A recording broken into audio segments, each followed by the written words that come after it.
Love can be very powerful, and we hope that once we meet that special person, we will become the best version of ourselves that we can possibly be.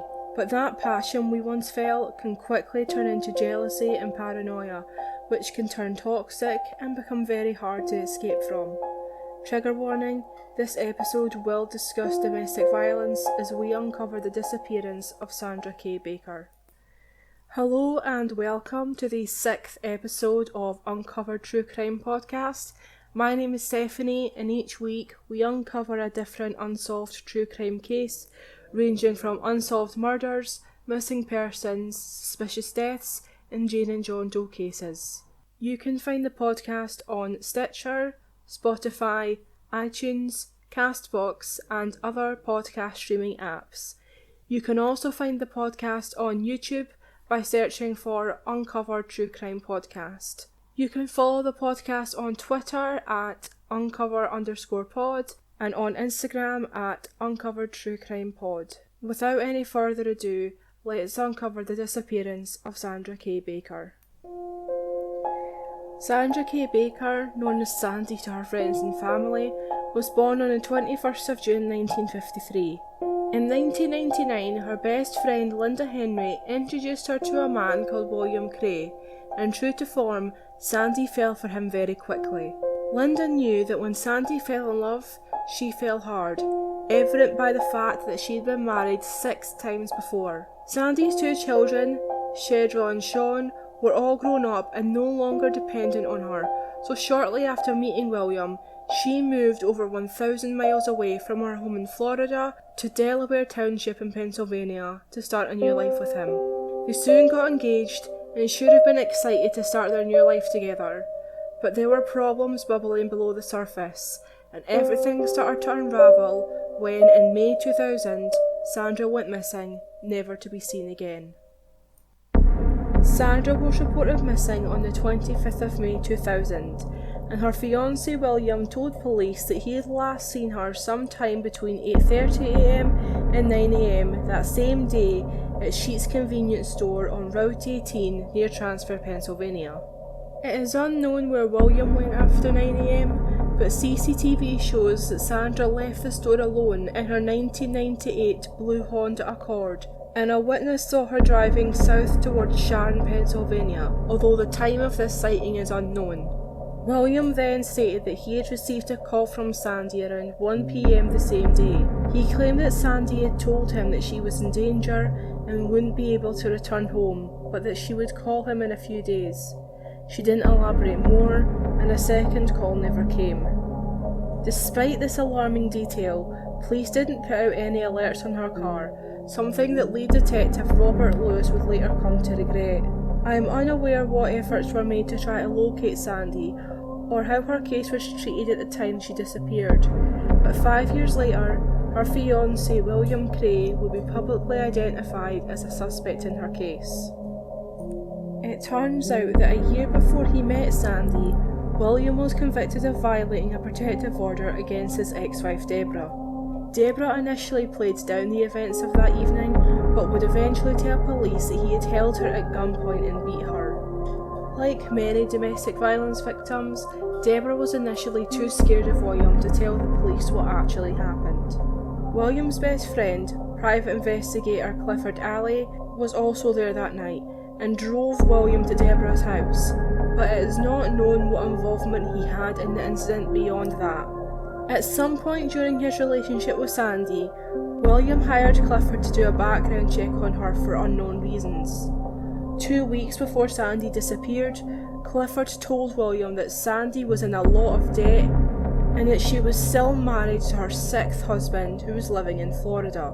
It is unclear whether or not Sandy was filing for a divorce or if they were legally separated, but this information upset him. We also don't know if William had confronted Sandy about this before she disappeared. This seems to police to be a strong motive to harm her, so they questioned Clifford, who denied everything, including even knowing that the two were engaged.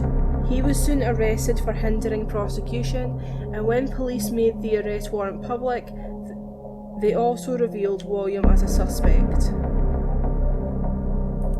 Clifford admitted to police that he had lied to them.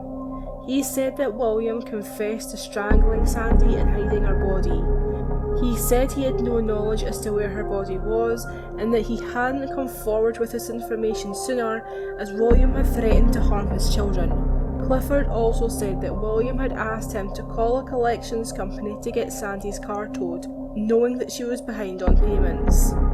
Her car had been parked in the Shenango Valley Mall, just 9 miles south of where she was last seen. Police didn't discover what could have been a vital piece of evidence in the case until 4 years later, when Clifford's confession led to them finding the car totally destroyed in a salvage yard. Knowing that Clifford Alley was their only hope of bringing William to justice, the police offered him a deal. If he passed a polygraph test and proved that he was telling the truth about William's confession and not having an active role in the murder himself, the case against him would be dropped. They agreed to the plea bargain, but he failed the lie detector test, so the deal was withdrawn. I've said it once and I'll say it again, lie detector tests are notoriously unreliable, and I'm very surprised that the deal was dropped on this basis alone. Whether he did lie about the confession or his part in the murder was unknown, but he was convicted of 3 felony counts of hindering prosecution, and Judge Thomas Dobson showed him no mercy. He agreed with the prosecution that Clifford had been, quote, instrumental in the disposal of Baker's car, unquote. The judge was also sceptical on Clifford's reasoning for not telling the police about William's confession. He thought that if William had actually threatened his kids, Clifford would have simply chosen to remain silent, which would have been within his rights to do so, but instead he opted to mislead police. Judge Dobson ultimately determined that Sandy's killer would probably never face justice due to Clifford's actions, and he was sentenced to 18 to 48 months in jail. This was a heavy sentence, given the minimum he could have received was 3 months probation. It is unknown how much of this sentence Cliff ultimately served, but he has since refused to cooperate with police, and they are no closer to finding Sandy. Due to lack of evidence and Clifford's refusal to assist police further, William Cray was never arrested in relation to Sandy's disappearance. He took his own life on the 28th of November 2011 while receiving hospice care for cancer, possibly taking the truth about Sandy's whereabouts with him. Sandy was declared legally dead in 2008 so her children could settle her estate. Linda Henry, Sandy's best friend, promises to never give up on finding her body and seeing justice done. Sadly, criminal justice is very unlikely in this case as the prime suspect is deceased, but that doesn't mean we should give up on finding her so she can be laid to rest after almost 20 years. At the time of her disappearance, Sandy was 5 foot 4 inches tall, weighed 112 pounds, had brown eyes, and had short blonde hair with reddish coloured highlights. On the day she went missing, she was wearing a white tank top worn under a blue denim shirt, Levi jeans, brown boots, and a white gold engagement ring. If you have any information on Sandy's case or the location of her remains, please contact Pennsylvania State Police on 724-662-4200. The Charlie Project also lists an additional number, which is 724-662-6162.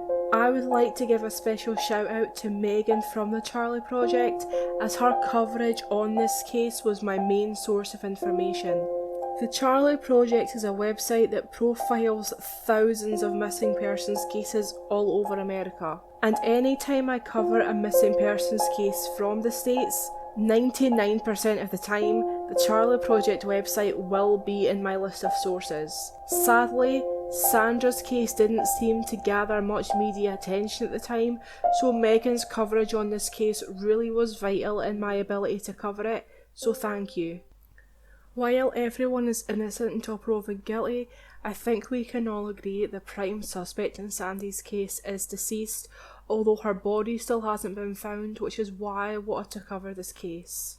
All pictures and sources related to Sandy's case and all other cases covered on the podcast can be found on our blog at uncovertruecrimepodcast.blogspot.com. Please be sure to follow the podcast on Instagram and Twitter, as that is where I will give updates on the podcast and on all cases covered. That's everything I have for you today. Thank you for listening till the end, and have a good night.